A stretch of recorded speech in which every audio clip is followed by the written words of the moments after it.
welcome to Gujarat. Here I shall be feasting on some sensational vegetarian food.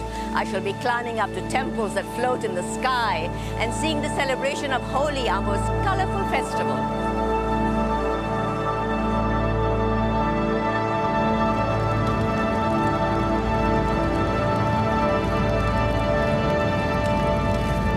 Huge bonfire marks the start of our festival of Holi. I'm in Palij at the temple of Kali, and up there is the full moon, which has to be there at the start of the festival.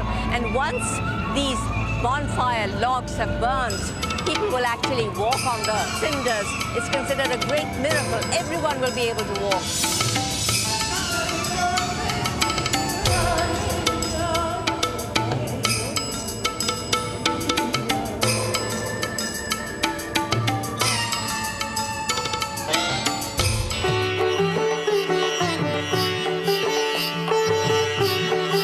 The day after the full moon in February or March is when the wild celebrations of Holi really begin.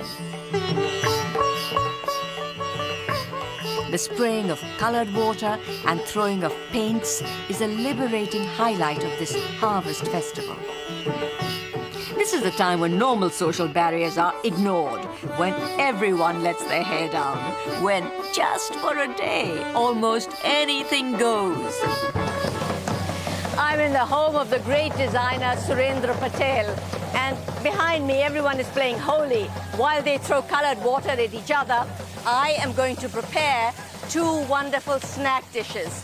One is called Save, it's a kind of noodle, and the other is Khaman Dhokla. Khaman Dhokla are these wonderful spongy hot sour and sweet squares, and to make them you use 9 ounces of chickpea flour.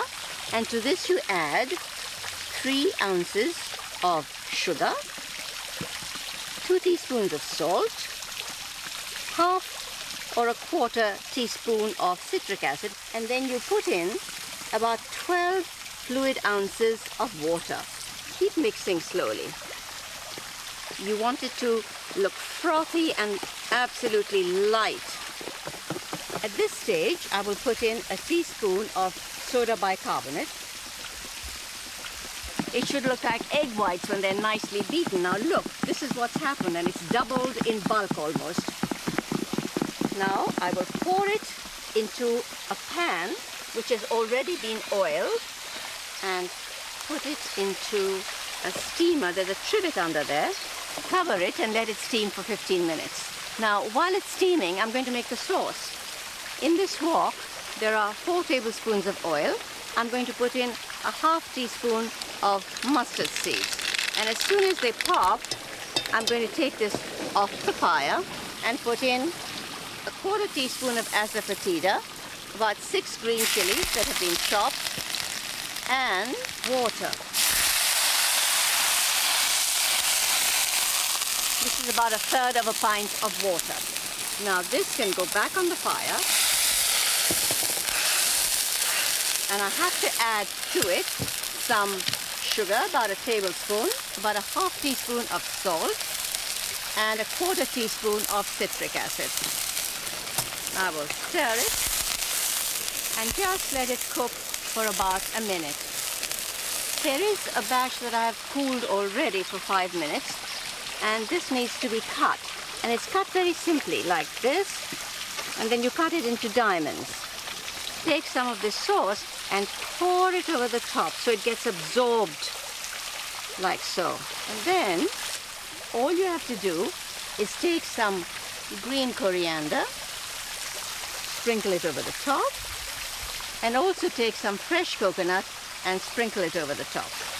And now it's ready to eat. And now I'm going to make the save. Now this noodle is made with chickpea flour also.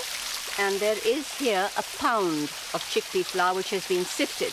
To this I will add a quarter teaspoon of turmeric, about a half teaspoon of asafoetida, about 2 teaspoons of chili powder, cayenne pepper, whatever you want to call it, and salt. About a tablespoon of salt goes into this. And then I'm going to put into this bowl 4 fluid ounces of oil and 8 fluid ounces of water. And then, just as you would in a salad dressing, you have to mix this and then add it to the flour. And you need to make a dough. The dough is now ready. I'm just going to wipe my hands off. And then the next thing is to take a little oil on my hands and oil the disc. I'm going to use the disc with the very small holes. I'm also going to oil the inside of the noodle maker into which the disc is fitted. You can use a potato ricer as a substitute. The next thing to do is to make a little roll of this dough. Like so. The next thing is to fit this on top. You hold it over the wok with the oil and you turn it like this. And go in a circle and keep going till you have one nice batch.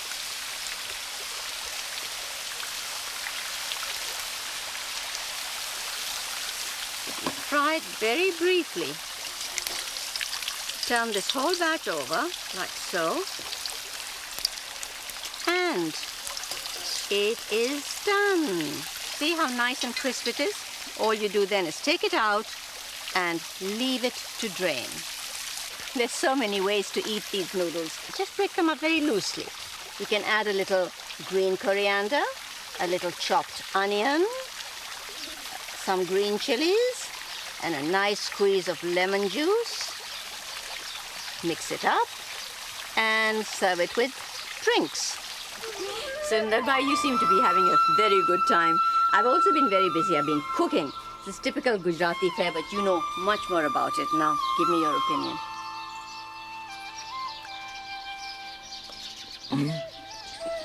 Very nice. You sure? Yes, I'm Okay. sure. I'm sure. Good. I'm sure.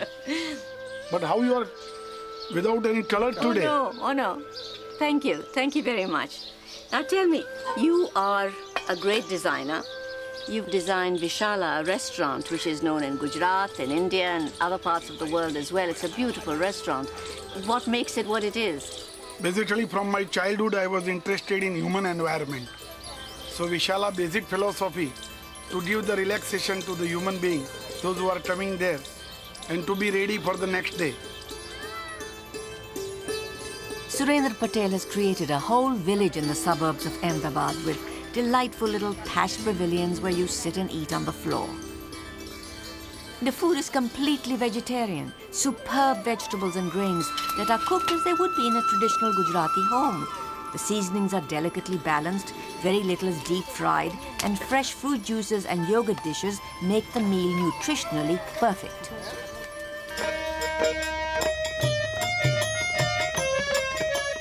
Vishala is Surendra Patel's concept of what food should be, how it should be eaten, and the environment in which it should be served.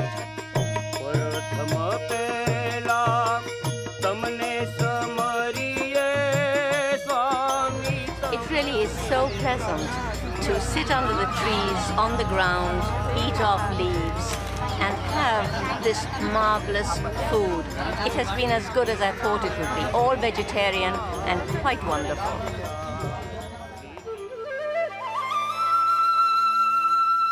Only a few miles from the little oasis of Vishala, the once mighty river of Gujarat, the Sabarmati, is now little more than a thin trickle, even more reduced in its volume by the failure of the monsoon. Much of Gujarat is very dry and suffers from a scarcity of water, so green vegetables don't grow easily. The result of all this is that the people have found a diet for themselves which is very unusual. It's rich in legumes, split peas, grains, and it's very imaginative in its use of spices. However, some things just thrive in the dry, hot climate. I'm sitting on the only throne I probably deserve, a throne of red chilies. Red chilies were brought to this country by the Portuguese in the late 15th century, but have we made them our own? Gujaratis use them in a lot of their foods, and they make a wicked, wicked chutney. They take these chilies, pound them together with garlic and salt, and serve it with a lot of their foods. It's absolutely incredible. Further south, life in the parched lands of Saurashtra is a continuous battle against the elements. Farming is completely dependent upon the rains, The centuries-old techniques of harvesting, like separating the wheat from the chaff, are skills that have been honed over millennia. But nothing can be done without precious water.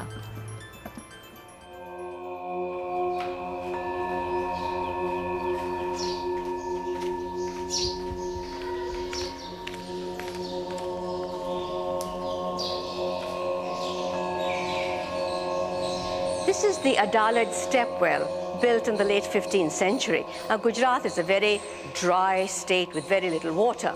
So water here was not just important to quench the thirst, it was a symbol of power. And the kings here, all the rulers here, knew how to use that power. So when they built wells, they didn't just dig a hole in the ground, they built elaborate structures. This one is 5 stories high and very beautifully carved.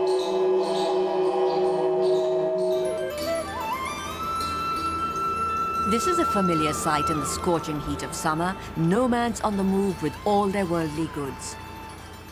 The Rabaris are shepherds who leave the parched lands of Kutch in northwestern Gujarat to seek grazing for their sheep and goats in fertile areas.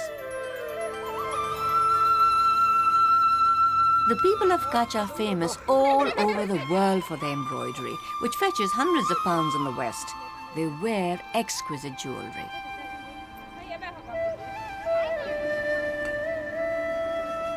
Nomad food is of the simplest variety. Lunch like this, dungri nu shaak, a mixture of onions and tomatoes cooked with a lot of red chilies. With this they might have bajri nu rotlo, a millet bread, which they make by hand rather than rolling out. Sometimes they'll eat it with a garlic chutney and pieces of raw onion, or with this onion vegetable dish.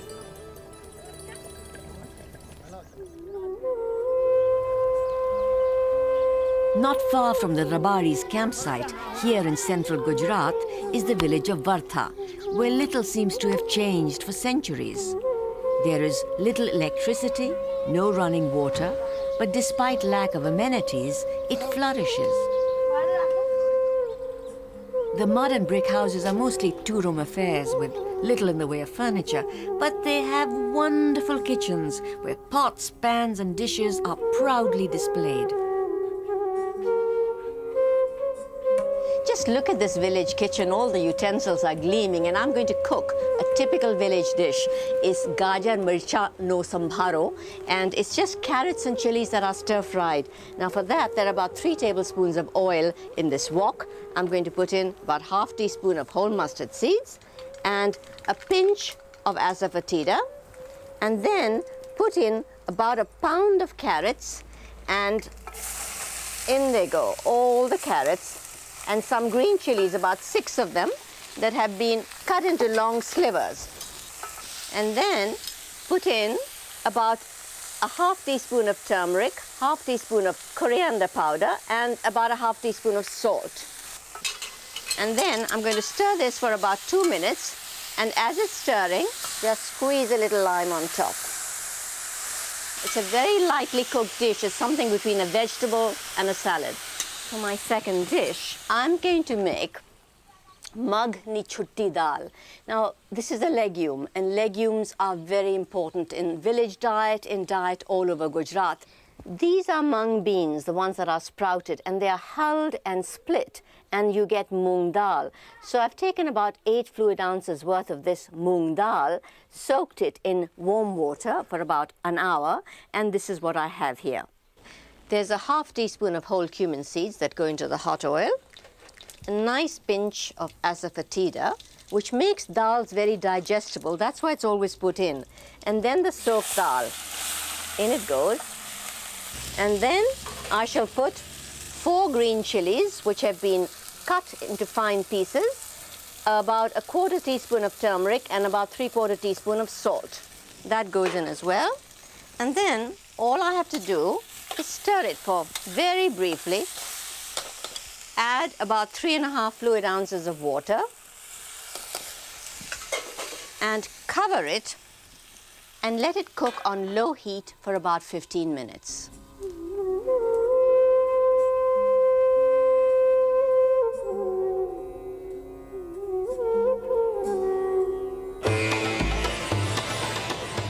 Ahmedabad, the second largest city in Western India, was once known as the beauty and ornament of India. It was for a time the home of Gujarat's most famous son, Mahatma Gandhi, architect of India's independence. This bustling, vibrant metropolis has also earned the tag of two-wheel city, scooter mania on a grand and often dangerous-looking scale.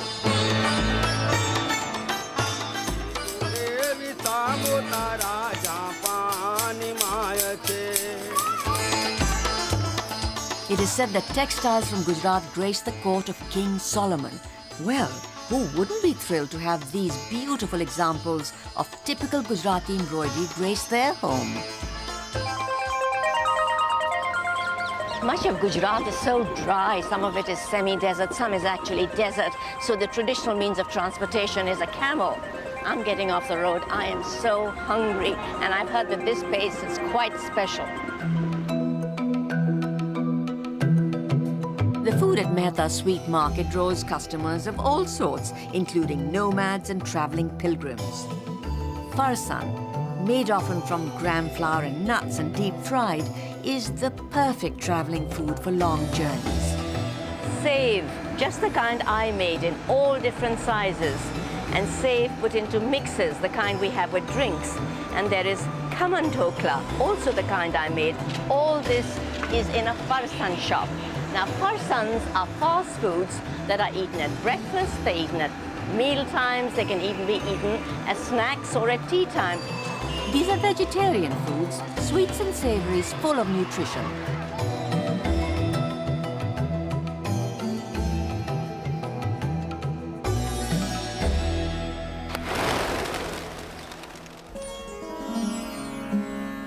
One of the larger religious sects in Gujarat is that of Swami Narayan. Essentially a 19th century reformist Hindu cult, the Swami Narayan followers abjure caste and embrace non-violence, tolerance, and simple values. I'm in the very colourful women's courtyard of the Swami Narayan temple. And here, right here, I'm going to cook you two sweets. Gujaratis love their sweets and they like to have them with their meal. Now the first thing I'm going to make is cocoa pista pasand. This is like a Swiss roll. It has coconut on the outside and pistachios inside. And the second thing is a yogurt mango pudding. Now mangoes have just come into season and I'm dying to cook with them. To make the coconut roll, I'm going to put 4.5 ounces of sugar in a pan and then put 2 1/4 fluid ounces of water. And then I'm going to let this cook. While the syrup is cooking, I'll make the pistachio stuffing. Now for this I need 1 ounce of pistachios which have been ground in a spice grinder, a tablespoon of icing sugar, a teaspoon of poppy seeds and a 1/2 tablespoon of milk. And I will just mix it up so it becomes a paste. The syrup is almost ready now. See, it's reached what we call a one-thread consistency. It drops, but it drops with a slight hesitation. And I'll turn off the heat. Here are 4.5 ounces of desiccated unsweetened coconut. This goes into the syrup like that. Also, 2 1/4 fluid ounces of canned condensed milk, 5 cardamom pods that I have just ground up. Mix it all up nicely now. Now the coconut is nicely mixed. There's some cling film on the board. I'm going to empty this out here. Like so. And then I'll make a rectangle which is roughly 9 inches long. Now I have the kind of rectangle I want. The next step is to make a roll out of the stuffing. So you lay this long roll down as evenly as you can and then put on a little icing sugar as I work. So you lift up the coconut with the help of the cling film and fold it over the pistachios. Now don't worry about it breaking slightly because you can always squish it back together again. Now you have a nice roll, and what I'm going to do is refrigerate the roll for a while so it gets hard, and then it can be cut into little rounds. The next dish that I'm going to make is the mango Shrikhand. And for that, I need 4.5 pounds of good yogurt. And I'm going to pour that into a strainer. This is really a kind of cheesecloth. You can use a triple layer of cheesecloth.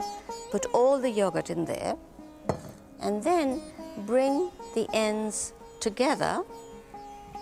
Tie it up. You can use any old thing to tie it up like this. And then let it drip overnight for 8 to 9 hours. All the water must come out of it. You see how the texture is? It's really creamy and thick. And to this, I'm going to add 12 ounces of castor sugar. And now I need to really mix this very nicely.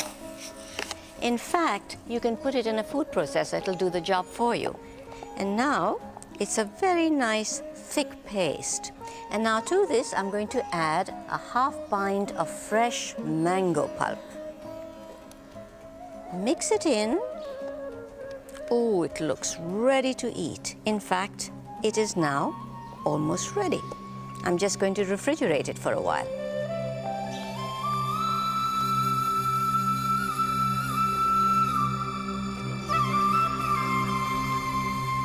I promised you temples that float in the clouds, and I wasn't exaggerating. This is possibly one of the world's least accessible places of pilgrimage, with over 3,000 steps from bottom to top. I'm at the entrance to the Palitana temples built by the Jains as early as the 4th century. Of course, they were destroyed, built again, and the earliest temple here is the 11th century. But I'm so hot after having climbed up this hill, I'm going to buy some yogurt. Together with Hinduism and Buddhism, Jainism is one of the 3 major religions that developed within the Indian subcontinent. More than 900 shrines have been built on this hilltop to honor all the saints of the Jains. And it is really like a Mecca for people who are of the Jain faith. They feel they must visit it at least once in their lifetime. One of the Jains' most fundamental principles is ahimsa, or non-injury, the belief that no living thing should ever be killed. The most pious Jains take care not to breathe in the tiniest insect. Because of their abhorrence of killing, the Jains, of course, are strict vegetarians. In fact, many take vegetarianism one step further and will not eat certain root vegetables. I'm with Anand Sarabhai, who comes from a very prominent Jain family. They were once the textile moguls of Ahmedabad. Anand is a biologist who's been experimenting with beans and split peas. He has invented a pasta which is very high in fiber and has no wheat in it at all. So you grow a lot of the beans and split peas yourself?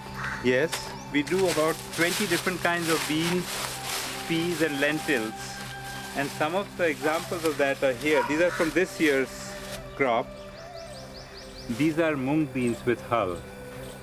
And here are mung beans which have been split and the hull taken off, and they're preserved in castor oil. These are chickpeas which have been hulled and split. So this is what chickpea flour is made from? That's right. These are udad beans, and they are very, very sticky when they're cooked and have a wonderful texture and are useful for many, many dishes. And these are tur beans, which are hulled and split. And they're also preserved in castor oil, I see. That's right, because that keeps them good for almost a year. And these here are black beans from Mexico. One of 20 different kinds we grow on our farm to make papadini pasta. Well, that's just what I came here to see, pasta made out of beans.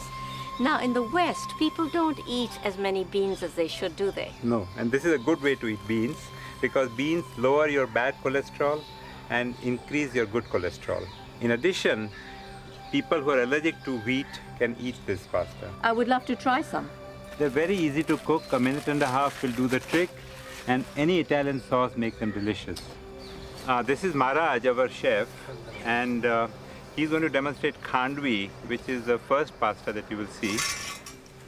He's taking the chickpea flour and is soon going to add a mixture of yogurt and water, diluted yogurt. And then he'll thin it out with water, with equal amounts of water. These are wonderful gadgets for churning, aren't they? And if you don't have this gadget, you could use a whisk. So the amount of yogurt mixture is almost double to that of the chickpea flour, isn't it? Turmeric. Turmeric, yeah. Salt. The chef is adding now hing As a badita. to the yogurt and water mixture. And hing mimics the taste of garlic and onions.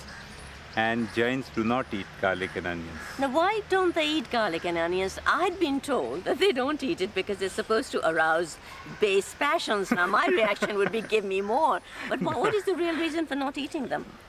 Because by digging for these root vegetables, you destroy a lot of life.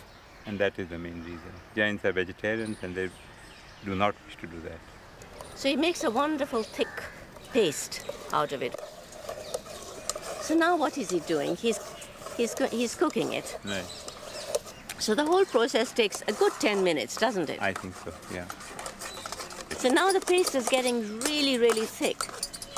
So he's oiling the tray now. And he really has to work with the dough while it's very hot or it won't spread.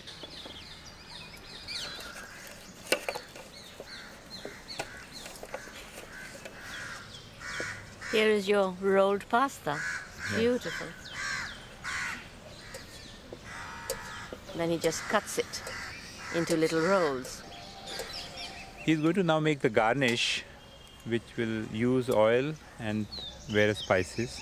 So a teaspoon of brown mustard seeds. The mustard seeds are popping now. So he's putting in the curry leaves.